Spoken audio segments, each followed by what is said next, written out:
So if you're going to come in here and ask me to do something other than 8 years in prison and give you some kind of circumstances good, it's not going to happen. Good morning. Are you Kevin Damon Ross? Yes, ma'am. And will your client waive the formal reading of the indictment in each case? Yes, Your Honor, there's two, I believe, two MTRPs and... One new case. Okay, so he'll waive the reading of the motion as well. We're going to have to prove the true count one, which is the new case allegation, and then there's an agreement on all three. All right, let's go forward with the new case first. And we're asking for an updated PSI.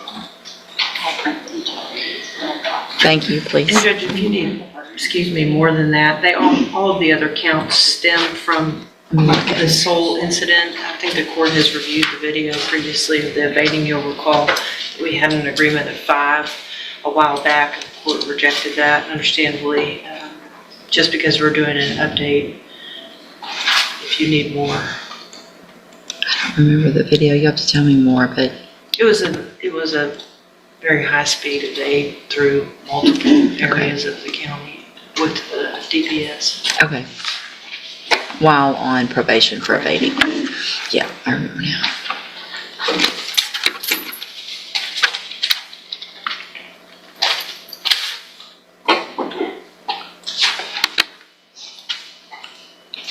And what was the agreement that I had rejected before?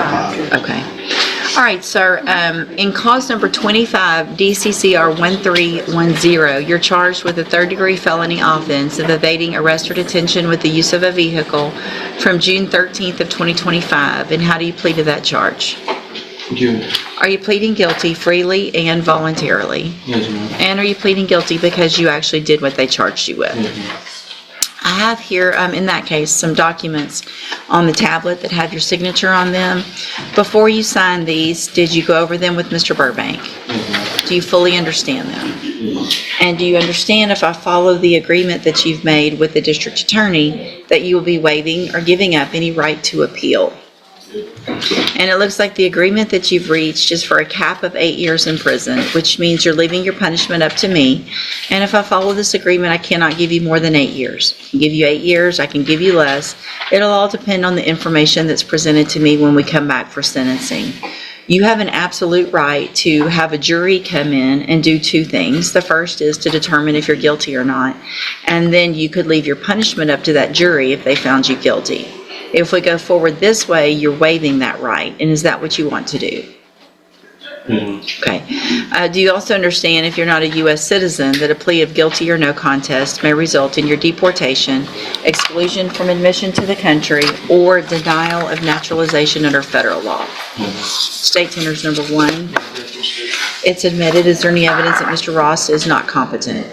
All right, sir, in that case, I'm going to find that you entered your plea of guilty freely and voluntarily, find that you're mentally competent and understand the nature and the consequences of that plea, find sufficient evidence to find you guilty. However, I'm going to reset your case for sentencing so that the probation department can do a pre-sentence report.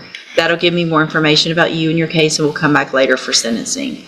Obviously, anything that you think is important for me to know, you'll get that information to Mr. Burbank, and he'll present it to me on that day as well. Yes, ma'am. So then we have cause numbers 24 DCCR 1198 and 24 DCCR 1199. Each of these cases, I have motion to revoke unadjudicated probations.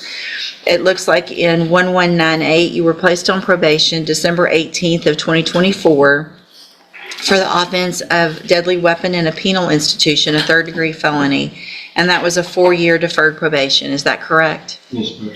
And then in cause number 24, DCCR 1199, I also have that motion to revoke your unadjudicated probation.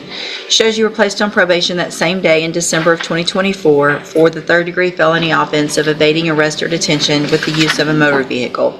Is that also correct? Yes, ma'am. So if it's unagreed, somewhat unagreed, I want to go ahead and go through the rest of those allegations. I think I need to know if the punishment's up to me, what the pleas are, what all's been going on, not just the one new case. So I'm going to go through them all. If you need a minute to go over that with him, otherwise I'll just go through. So, Mr. Ross, both of these motions allege in count 1 that you were arrested for the offense of evading arrest or detention with the use of a vehicle on June 13th of 2025. That's the case you just pled guilty to. And is that true or not true? Yes, ma'am. Sure. And that's one of those, Ms. Malfino, that probably needs to be looked at. Being arrested for it isn't really it's true, it's fine, but that language, y'all need to get them to change that language. Okay. You know what I mean? I did. Count 2 alleges that you were arrested for evading arrest or detention. That was that same day. Is that true or not true? So that's not in the vehicle. That means that you got out of the vehicle and then ran. Is that true or not true? Sure. Count 3 in each case alleges that you were arrested for possession of marijuana June 13th of 2025, that same day. Is that true or not true? Okay. Count 4 in each case alleges that you possessed marijuana in violation of your probation order on that same day. Is that true or not true? Okay. Count 5 alleges that you tested positive for cocaine on a drug patch June 13th of 2025, and is that true or not true? Not sure.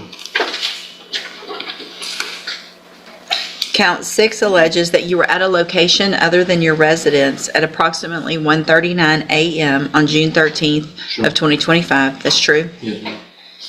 And then count 7 in each case alleges that you're a little behind in your court-assessed fees in each case. Is that true or not true? Sure. Did you enter your pleas of true in each of your cases to counts 1, 2, 6, and 7 freely and voluntarily? Yes, ma'am. And because those counts are actually true. Yes, ma'am. All right, then I'm going to find in each of your cases that, in these cases also, I have here on the tablet some documents that have your signature on them. Did you also go over these with Mr. Burbank? Yes, ma'am. And do you fully understand them? Yes, ma'am. And again, you understand if I follow any agreement that you've made with the district attorney, that you'll be waiving or giving up any right to appeal. Yes, ma'am. And are these just no agreements, just to run concurrently? Well, no, there's a cap of 8 on those two. Y'all didn't write that on here. I thought I did, All right, or it might not have come through. So so cap of 8 in each. yeah. So the agreement is the same as the other case, Yes. that I can sentence you up to 8 years in prison or less, depending on the information that's brought to me in a hearing. You understand? Yes, ma'am. State tenders number 1 in each of those No cases. objection, states one in each case. It's admitted in those cases. Mr. Ross, I'm going to find that you entered your pleas of true to counts 1, 2, 6, and 7 freely and voluntarily. Find those counts true. Find sufficient evidence in each of your cases to find you guilty and revoke your probations. However, I'm not going to do that today. I'm going to reset your cases for sentencing. We'll get the probation department to do updated reports, and then, again, anything that's important for me to know, get that information to Mr. Burbank, and he'll present it to me on your behalf when we come back.